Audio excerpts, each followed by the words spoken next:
Hey everyone, it's Lizzie and welcome back to my channel. Today's video is all about budgeting for the month of June. So if you guys are interested to see how we do this and how we do it to live off of 70% as our goal, then keep on watching. So the first thing that you want to do is calculate your estimated income. And the best thing to do in my case, because my income tends to vary paycheck to paycheck, is you want to look at like your average income that you receive, so you can like look back the past 3 months and just go with like that average. I recommend going just a little bit below that. That way you know that you are budgeting for like a worst case scenario type of thing. So I'm gonna go ahead and fill in our income numbers, and let me zoom you guys in. That way you can see exactly what I'm writing in here. All right, so you guys are all zoomed in, and the first thing that you do, well, what I do is I go on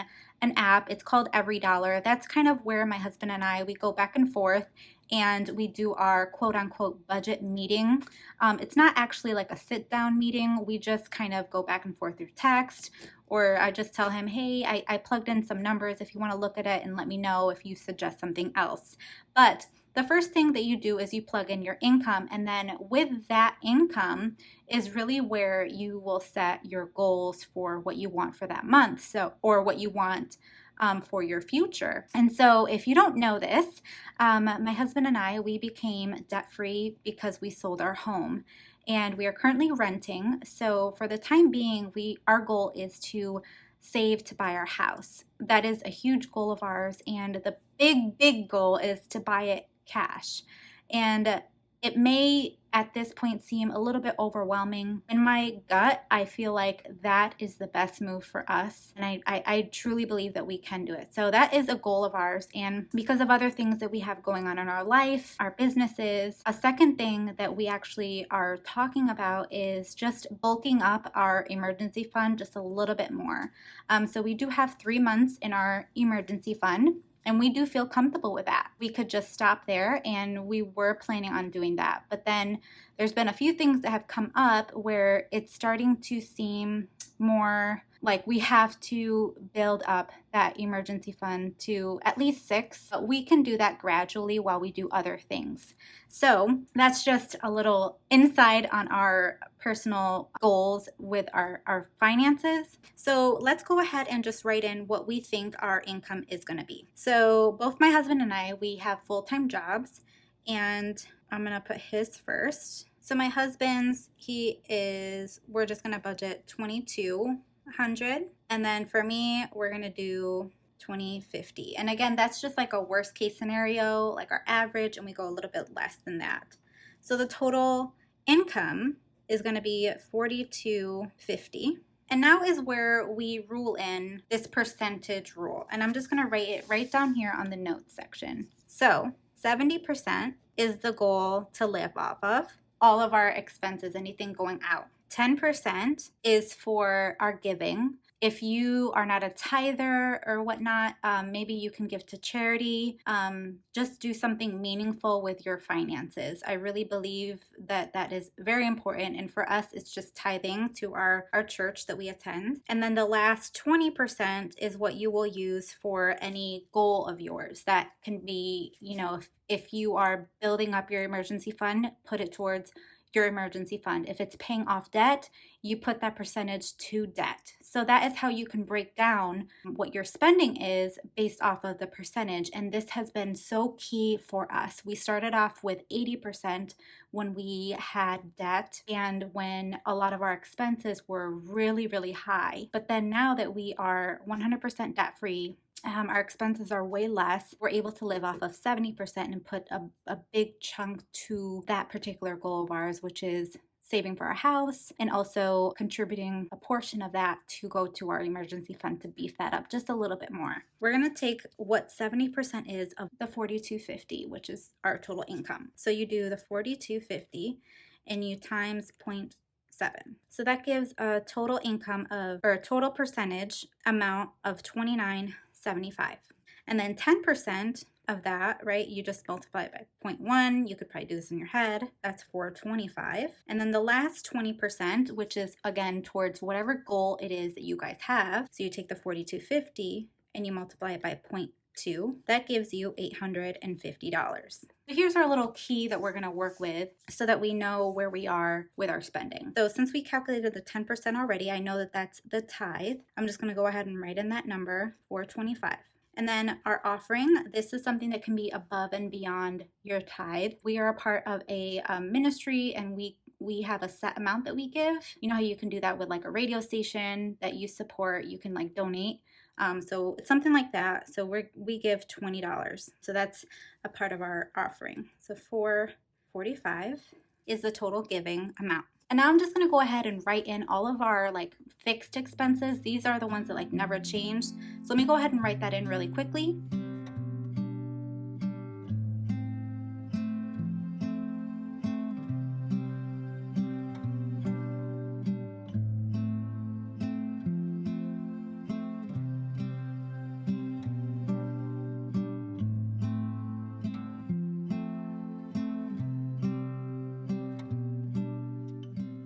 All right, so I got all of the fixed expenses written in here, and now let's plug in those variable expenses. So based on our previous month, I'm gonna go ahead and adjust a couple of things, and that's our gas and sun pass.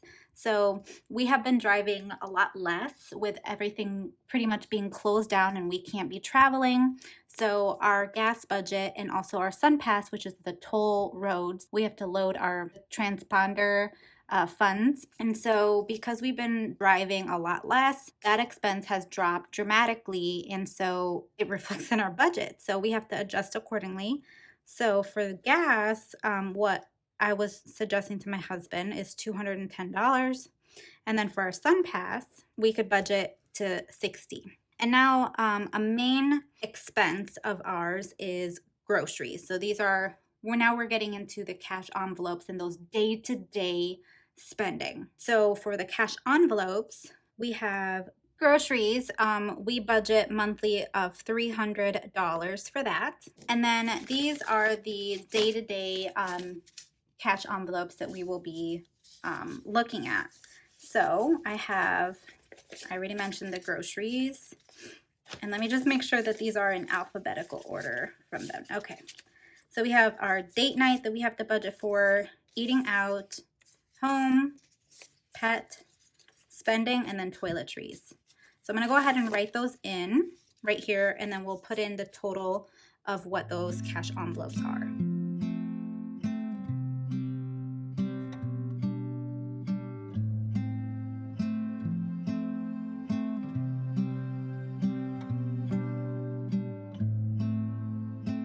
All right, so I think I got all of them. We have 1, 2, 3, 4, 5, 6. So these are good, and these are the envelopes that I will be using for June. They're just like an under the sea theme. And now let's go ahead and write in how much we are going to be planning to spend for the month of June.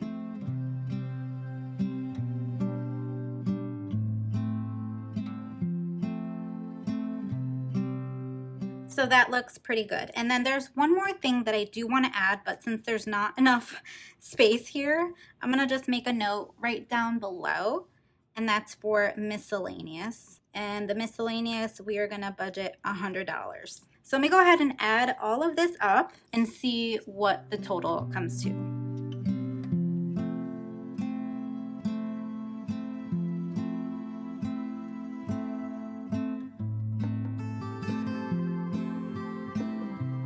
$2,821.28. Remember this number right here. This is that 70%. We said it was $29.75 for anything that is spending out. Your day-to-day cash envelopes, your fixed expenses, your variable expenses, anything that you have that is leaving your bank account for bills or for anything like that. Not including sinking funds, because remember, sinking funds, that's a form of savings. You are putting money aside for a specific event, holiday, or whatever it is, you're saving up for something. something pretty big. So sinking funds is not included in this. Remember that. This is for any of your regular spending. And it's also not including this miscellaneous. This miscellaneous is just like it's a buffer in your account.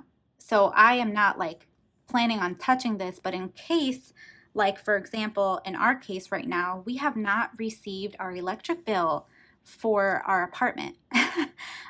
So we paid our last bill for the house. That's done. But we still have yet to receive our electric bill, and everything was switched in our name. And I've tried to contact and figure out what our bill is because we still haven't even received it for May. And we haven't received the bill for June. So I don't know what that is, but we still have to put money aside because clearly we're going to pay an electric bill because we have electricity in our apartment. So I don't know what that is, but we still have to plan for that. So in case it's a little bit more than that 60 that I budgeted for, I want to make sure that we'll have enough. So that's where that $100 comes into play. We have enough cushion to be below that 70%. So that is exactly where you want to be. So now we're going to figure out what the remaining is. And what this is you're going to take your income, subtract your giving, subtract your total expenses, and I'm also going to deduct this miscellaneous amount to give me the total that I want right here.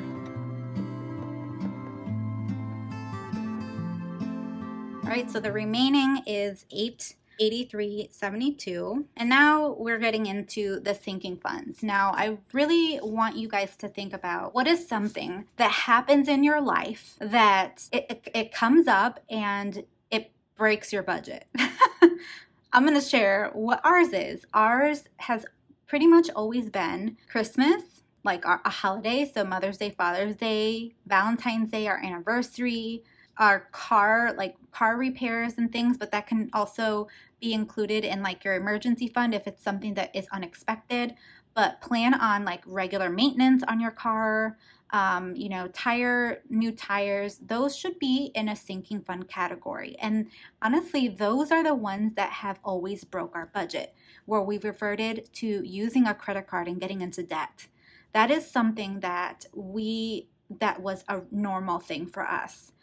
When we did not have a plan in place and a budget, and we weren't like slowly loading money into a specific category for a specific reason. And so for the past, I want to say it's been about a year, a little over a year that we've been using sinking funds.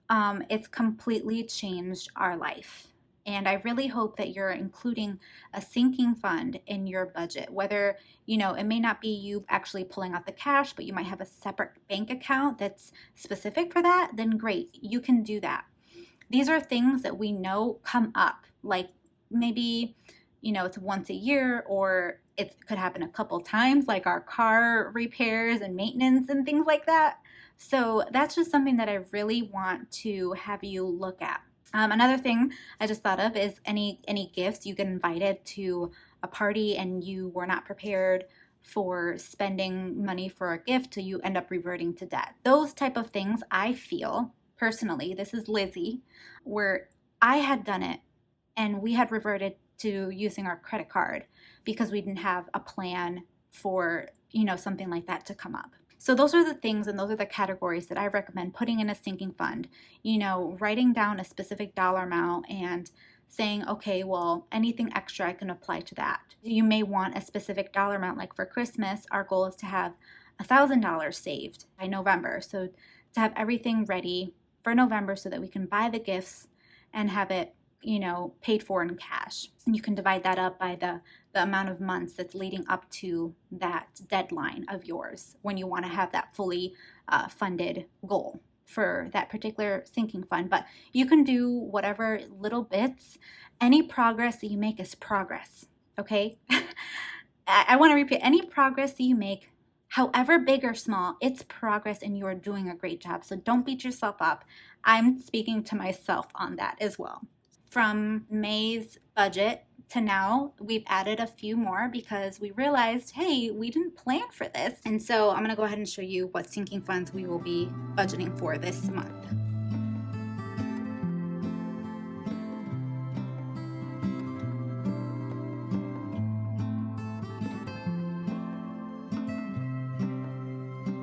So we have our anniversary, car maintenance, Christmas, my husband's birthday, Father's Day for this year, gifts, my birthday, any medical expenses. We're also budgeting out to put money for Mother's Day for next year, a vacation, and then Valentine's Day for this year, or for this coming year. Sorry. So those are the sinking funds that we are planning on setting aside for.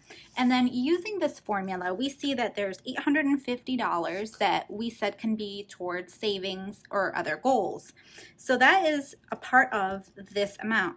But the majority that we want to apply is for our big goal, which is buying a house. But then also we want to apply some for emergency fund, because there's a big decision that we are going to be making. And in order to do that, we would need a little bit more security in our emergency fund. So we want to put money realistically for these savings goals while also putting money for the big goals that we have. And let me go ahead and just share one quick thing with you guys. So with our income, our paychecks, we do contribute to our 401ks now. So that's reflected in our income. That's why we budget so low. This is something that's really new to us. This is the first probably full month that we will be contributed to our 401k because we hadn't before. So that's just something I wanted to explain that to you guys. Our anniversary, let me just go ahead and write in from our anniversary to the Valentine's Day what we are going to be applying. So these are the amounts that we are going to be applying for our sinking funds. And I did this pretty much based on like what's more important. And so our birthdays are not until March. Valentine's Day is not until February. We still have to contribute for like our savings goal for Christmas. And then our anniversary is not until September. So we do have a good amount already in there. So we feel okay applying this amount for the month of June. But then keep in mind that this could always change in our paychecks, period. Because as I mentioned, our paychecks tend to vary a little bit based on overtime, based on commissions that I make and bonuses and all of that. So for the month of June, we may make a lot more. And with our side businesses, well, my husband's side business, he's going to be earning a paycheck, and we don't know what that's going to look like for our budget. So we can always increase this as our pay is coming in. So we can always apply a little bit more at that moment when we get the paycheck. So paycheck budgeting is very, very specific. Monthly budgeting is just a general guideline of where we want our money to go if we make this amount of money. So we're already creating a plan before that month started. So we know, okay, this is what we said our priority was for the month of June. Now that I explained that to you a little bit, let's go ahead and add up the sinking funds category.